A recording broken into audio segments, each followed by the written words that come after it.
Hello, welcome to this lecture. Today we will continue talking about the planning for putting or developing the medical omnichannel strategy. Let's start with the channel inventory. So, what is a channel inventory and why we need to do it? The channel inventory refers to the list of all available channels, both digital and traditional, through which medical affairs can engage with different stakeholders. This includes everything from academic journals and conferences to social media platforms and webinars, if you are using any.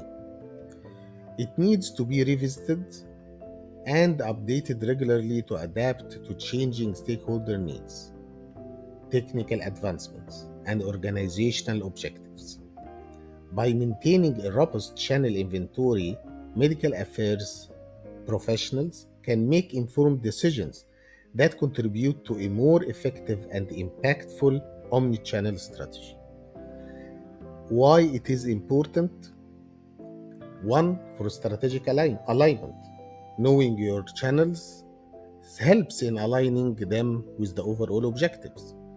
Resource allocation, stakeholder engagement. And when it comes to stakeholder engagement, it is known that a well maintained inventory allows for targeted and meaningful interactions with various stakeholders according to their preferences, including key opinion leaders, healthcare providers, and patients.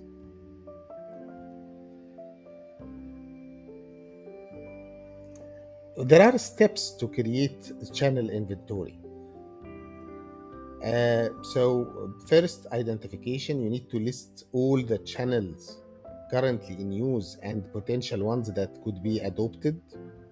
You need to evaluate these channels, assess the effectiveness of each channel, consider metrics like the reach, engagement, probably the return of investment on your department, because investing in such channels may be costly, especially in the beginning of the phases or the phases in the beginning of the exercise. Prioritizing. After evaluation of the channels, you will need to do some prioritization based on the evaluation of the prioritized channels. This align best with your objectives. Optimization. Look for ways to improve each channel's performance, whether it's through better content, timing, stakeholder targeting, and then document this. Keep a detailed record of this inventory for future reference and strategy adjustments. There are key considerations when we discuss the channel inventory. First, regulatory and compliance. Ensure that the channels meet all regulatory requirements. And for example, don't include in your inventory channels that cannot be allowed or cannot be approved in your organization or by local regulations. Especially, this is very important when dealing with sensitive medical information. Also, you need to consider technology integration. Check if the channels can be integrated into your existing technology stack for seamless data flow. In other words, don't select channels and invest in channels that will be difficult to use and get integrated with other channels that you are used to work with. Also, you have to consider the cost benefit analysis, weighing the cost of maintaining the channels and updating them is also a very important point to consider.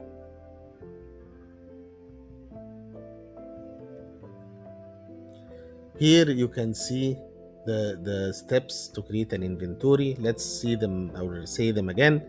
Identification of the channels, evaluation of these channels, and according to this evaluation, you will do the prioritization and then optimization, and finally documentation and keep a detailed record of this inventory.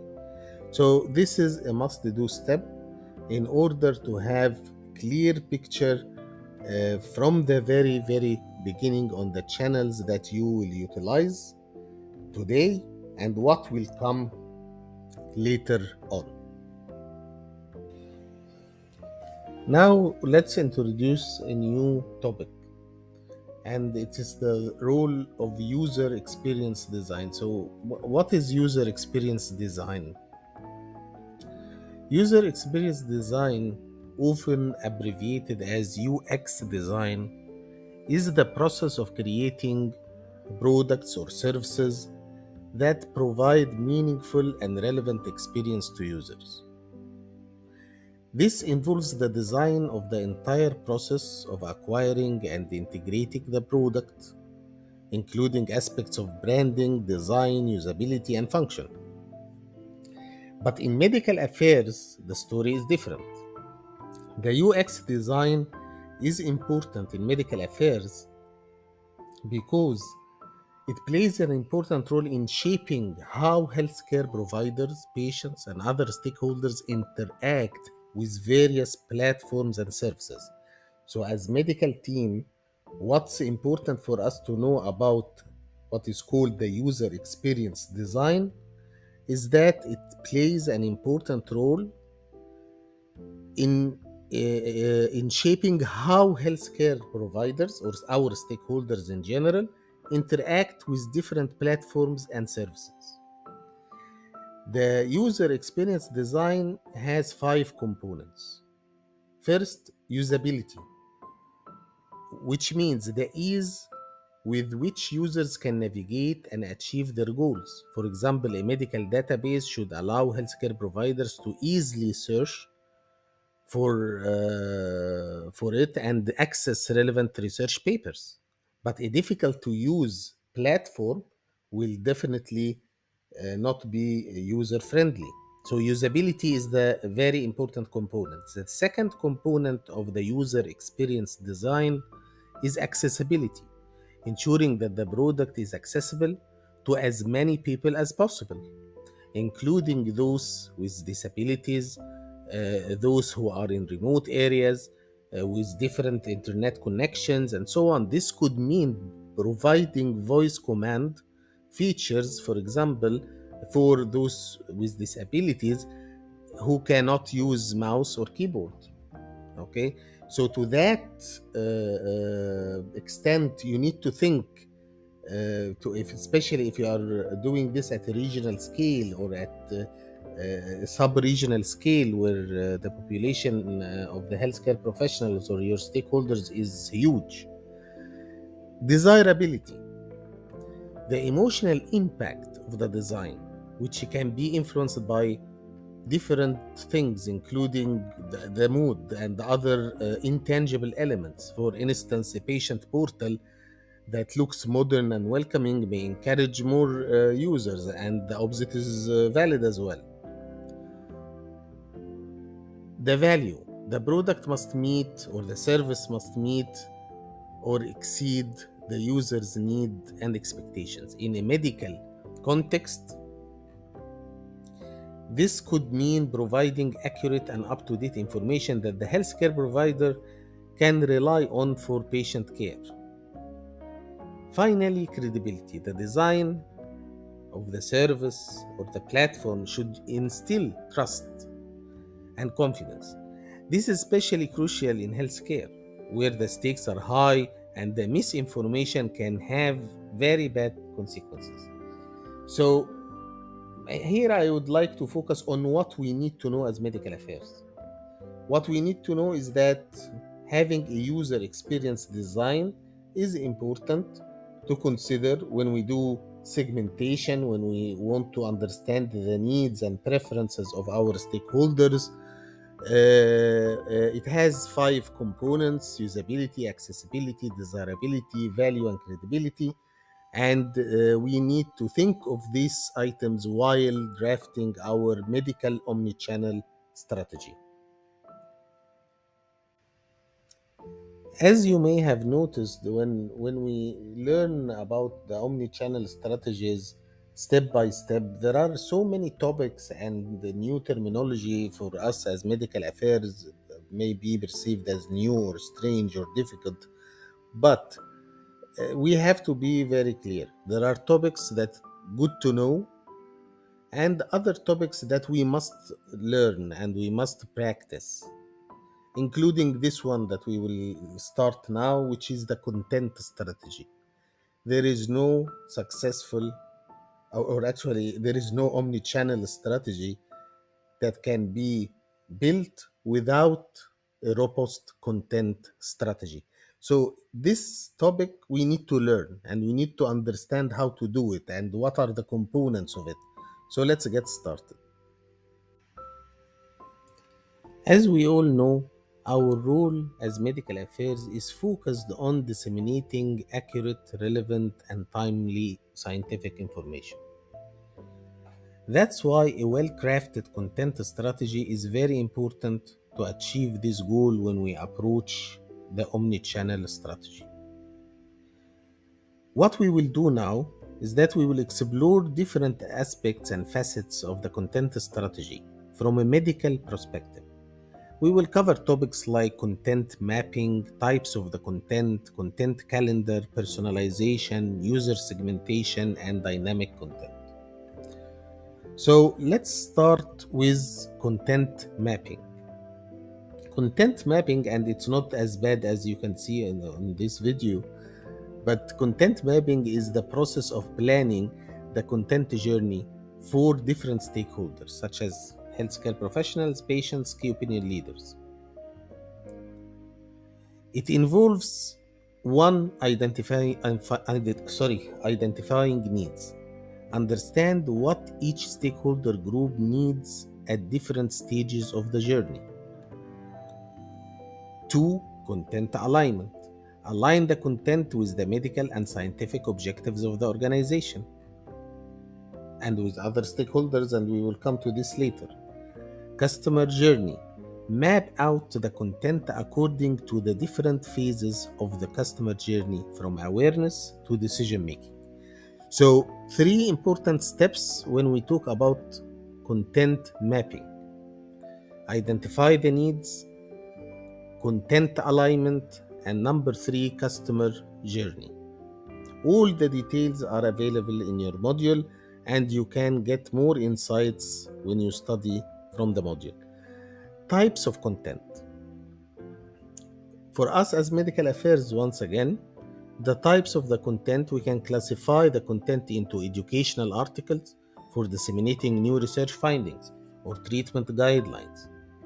We can have another category of webinars for in depth discussions or specific topics with key opinion leaders or healthcare providers. We can put another category as case studies, real world examples that provide valuable insights into treatment efficacy and patient outcomes.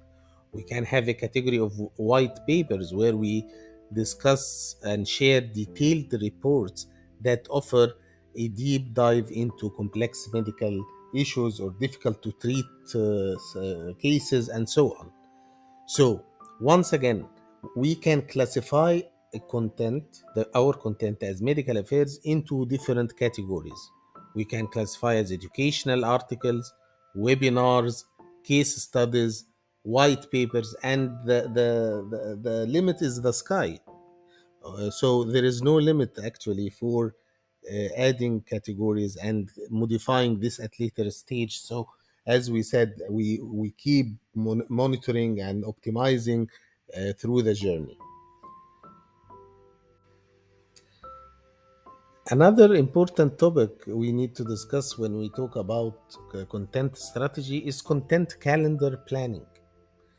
Along with the content strategy must come a calendar planning about the content. So we need to develop a calendar that outlines what content will be published, when, and on what platforms. Alignment with marketing is very important at this stage.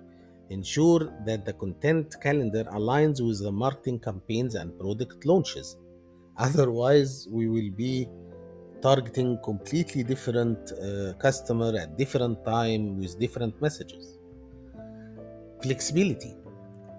Leave room for unplanned but relevant content, such as breaking news, new studies, any updates in the medical field or the regulatory environment. So, this is very important. So, the content calendar must be there with the omni-channel strategy and with the content strategy. It should outline when you will share the content and on which platform, and it should be aligned with marketing. This is a very important and critical step to ensure success of the omnichannel strategy as a whole. And it should be flexible to leave room for yourself to update the strategy whenever there is an emerging article or a new study or any new update. Another important point when we talk about the content is the personalization. And by that time, we should have got a lot of information from the segmentation and from the needs analysis, and now we know the preference of our customers. So use the data analytics to understand what types of content resonate with different user segments or user groups, and then tailor the content. Create content that speaks directly to the individual needs and interests of your target audience. So we have to do this personalization exercise when we do the content strategy. And we have the data already from previous steps in the exercise when we started developing our strategy.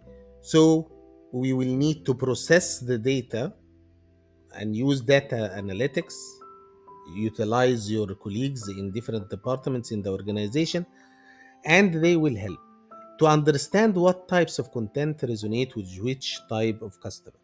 And then we use this analysis in order to tailor the content based on the customer preference.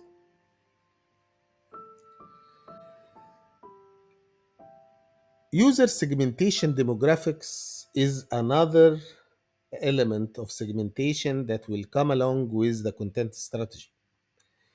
It includes age, location, other demographic factors like can influence the content preference as well. So, user segmentation demographics may influence the content preference, and this is important to consider.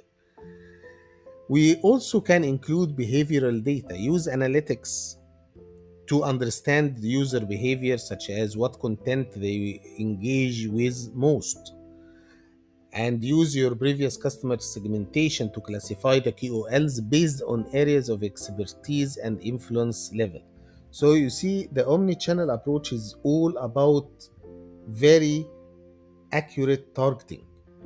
And if you go back to the definition, it is very well aligned with what we are saying now. So we are, in general, we are doing segmentation based on the preferences, and then we are filtering this down when it came to challenges. Sorry, when it came to channels, and now when it comes to the content, which channel is preferred? And we finished this exercise when we did the inventory, the channel inventory.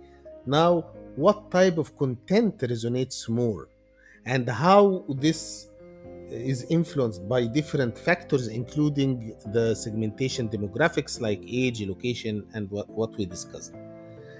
Also, the dynamic content and the real time updates is more concepts to introduce here.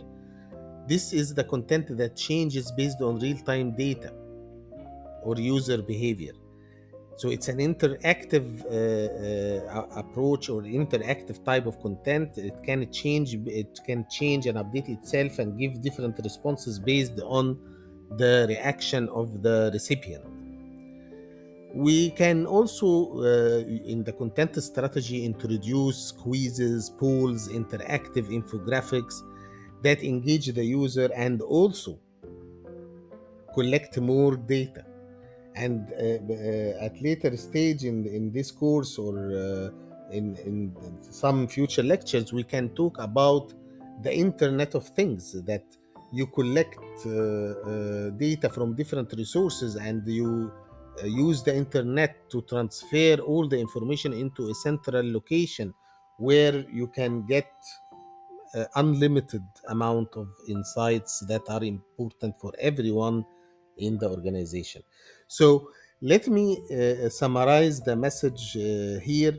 when we talk about content strategy, the most important element, I think, is the calendar, the what content will be launched when and on which platform.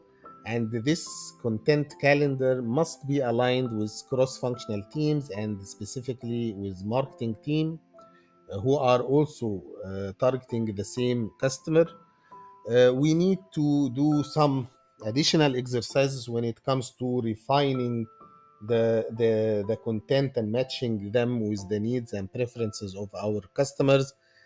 This time the exercises here to customize the content will be easier because we already have pool of data from previous steps, and we can use the data analytics in order to further get refined data about the customer preferences. Another important topic we need to think of when we approach omni-channel strategy in medical affairs is the fact that we need technology platforms and tools in order to process the omni-channel strategy and get data out of it and measure it and optimize it. So we need to have some sort of technology platform or tools in order to collect the data and see the performance and evaluate the metrics accordingly. This can include analytic tools like the data analysis, which uses the analytic tools to gather insights from the data collected. Predictive analytics, we can use here machine learning algorithms to predict future trends or stakeholder behavior. Also, the real time reporting, get real-time updates on various metrics to make informed decision about the progression of the strategy.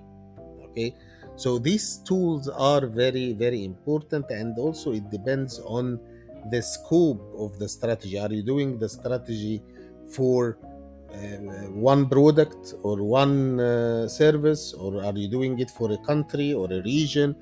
It depends, but you need to consider what platforms and tools you will use. When it comes to the key performance indicators, which is probably one of the most attractive areas when we talk about omni-channel strategies, you need to know the engagement rates. You need to know how many customers are engaging really with your platforms.